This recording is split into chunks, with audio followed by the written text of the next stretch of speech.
अस्सलाम वालेकुम dear students, welcome to our channel. आज हम इलेक्ट्रोमैग्नेटिज्म का एक प्रॉब्लम हल करेंगे जो कि मैग्नेटिक फ्लक्स से रिलेटेड है। तो चलिए हम स्टार्ट कर लेते हैं। इसका ये जो प्रॉब्लम है इसका टॉपिक हमने ऑलरेडी पढ़ा हुआ है, जिसका लिंक मैं आपको डिस्क्रिप्शन में दे दूंगा। तो चलिए हम स्टार्ट कर लेते हैं। ये प्रॉब्लम कहता है कि the magnetic field in a certain region is given by V is equal to this value weber metre inverse Weber per meter square. How much flux passes through a 5 centimeter square area loop in this region if the loop lie flat in the xy plane? ये problem basically बहुत ही simple आसान problem है। इस problem का मतलब ये है कि जो मैग्नेटिक फील्ड है उसकी वैल्यू गिवन है और एरिया की वैल्यूज भी गिवन है। अब हमसे पूछ रहा है कि ये जो मैग्नेटिक फील्ड है ये किसी पर्टिकुलर एरिया से पास हो रहे हैं, तो जहां पे मैग्नेटिक फ्लक्स बन रहा है तो उसकी वैल्यू कितनी होगी मैग्नेटिक फ्लक्स में। तो हम स्टार्ट कर लेते हैं इस प्रॉब्लम को। जब भी कोई प्रॉब्लम स्टार्ट करें तो सबसे पहले आप इस पैटर्न में इसको स्टार्ट करेंगे। इनिशियली हम डाटा लिखेंगे, यहाँ पे जो चीज हमें स्टेटमेंट में गिवन है वो हम यहाँ पे डाटा में प्लेस करेंगे। एक हमें गिवन है बी यानी कि मैग्नेटिक फील्ड हमें गिवन है जिसकी वैल्यू है 40I minus 18K weber per metre square. अब देखें मैग्नेटिक जो फील्ड है ये बेसिकली दो रीजन में है, I रीजन में भी है डायरेक्शन में और K डायरेक्शन में भी है। नेक्स्ट हमें गिवन है एरिया, और एरिया की जो वैल्यू है वो है 5 सेंटीमीटर स्क्वायर। ठीक है। अब जैसे कि हमें पता है कि एक मीटर में 100 सेंटीमीटर होते हैं, और एक अगर सेंटीमीटर की बात करें तो वो होगी, अगर ये इस तरफ आ जाएगा तो ये होगा 10⁻⁻2 मीटर। लेकिन देखिए यहाँ पे सेंटीमीटर स्क्वायर है, अगर यहाँ पे हम स्क्वायर प्लेस करें तो ये हो जाएगा 1 centimetre square is equal to 10⁻, as it is 2 × 2 इज 4 मीटर स्क्वायर। तो अब हम क्या कर रहे हैं, इस सेंटीमीटर स्क्वायर को मीटर स्क्वायर में कन्वर्ट कर रहे हैं ताकि सारे वैल्यूज हमारे पास इंटरनेशनल यूनिट्स में हो। तो 5 एज इट इज होगा, ये जो सेंटीमीटर स्क्वायर है इसको हम लिखेंगे, इसको रिप्लेस करके लिखेंगे 10⁻⁻4 मीटर स्क्वायर। अब हमें रिक्वायर्ड जो है इस प्रॉब्लम में वो रिक्वायर्ड है फ्लक्स, यानी कि मैग्नेटिक फ्लक्स रिक्वायर्ड। तो हम लिखेंगे phi is equal to question mark.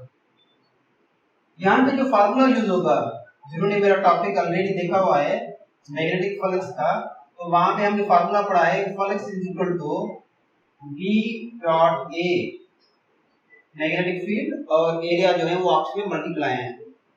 चलिए हम स्टार्ट कर लेते हैं इस सॉल्यूशन को। So phi is equal to B dot A, अगर हम वैल्यूज पुट करें तो वैल्यूज तो ये हो जाएगा phi is equal to b की जो हमारे पास वैल्यू है वो है 40I minus 18K multiply by a।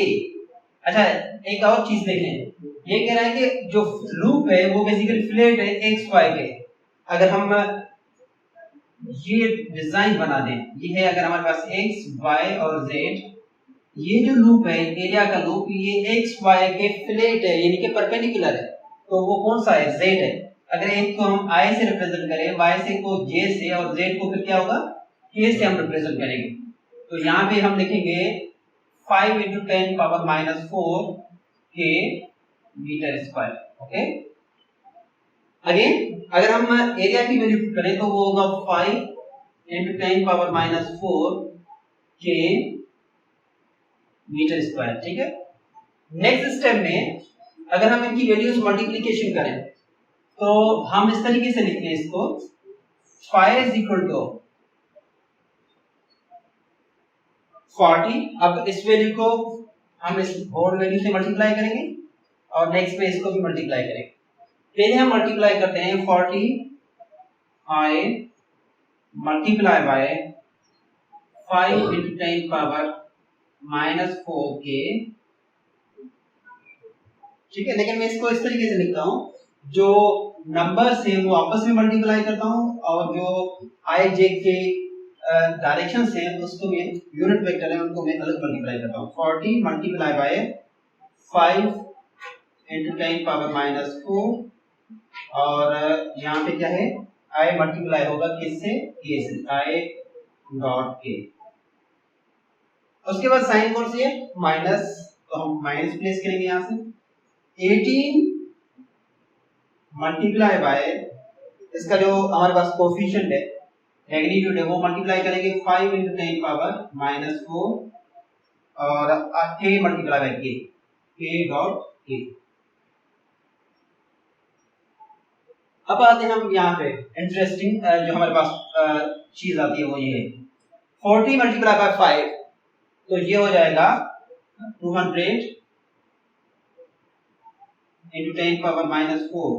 लेकिन ये चीज देखें आई डॉट के है, आपको याद होगा, आपने अगर पढ़ा है तो ठीक है, अगर नहीं पढ़ा है तो मैं आपको बता रहा हूँ, I dot K is equal to 0, K dot K is equal to 0, J dot K is equal to 0 कहलाएगा। ओनली आई अगर आई से मल्टीप्लाई हो तो ये 1 होगा, जे अगर जे से मल्टीप्लाई हो तो ये 1 होगा, के और के से मल्टीप्लाई हो तो इस कंडीशन में ये 1 होंगे। अब देखिए यहाँ पे आई के से मल्टीप्लाई हो रही है तो यहाँ पे 0 हमारे पास रिजल्ट आएगा। अगेन माइनस साइन, अगर हम 18 को 5 से मल्टीप्लाई करें तो ये हो जाएगा 90 into 10 पावर माइनस 4 के डॉट के इनके 1 हो जाएंगे। 0 इस होल टर्म से मल्टीप्लाई हो रहा है तो ये होल टर्म्स हमारे पास 0 हो जाएगा, खत्म हो जाएगा, कैंसिल हो जाएगा, तो फाइनली हमारे पास रिजल्ट बचेगा 5 is equal to minus 90 into 10 power minus 4 और 5 यानी कि हमारे पास फ्लक्स है, मैग्नेटिक फ्लक्स, तो इसका जो यूनिट है वो क्या होगा, इसका यूनिट होगा वेबर। ये हमारा फाइनल आंसर है। तो डियर स्टूडेंट्स, मैं होप करता हूं कि आपको ये लेक्चर, आज का प्रॉब्लम इजीली समझ में आ गया होगा। अगर आप नए हैं तो इस चैनल को लाइक करें, सब्सक्राइब करें ताकि हर आने वाले वीडियोस आप तक पहुंच सकें। Thank you very much, see you in next video.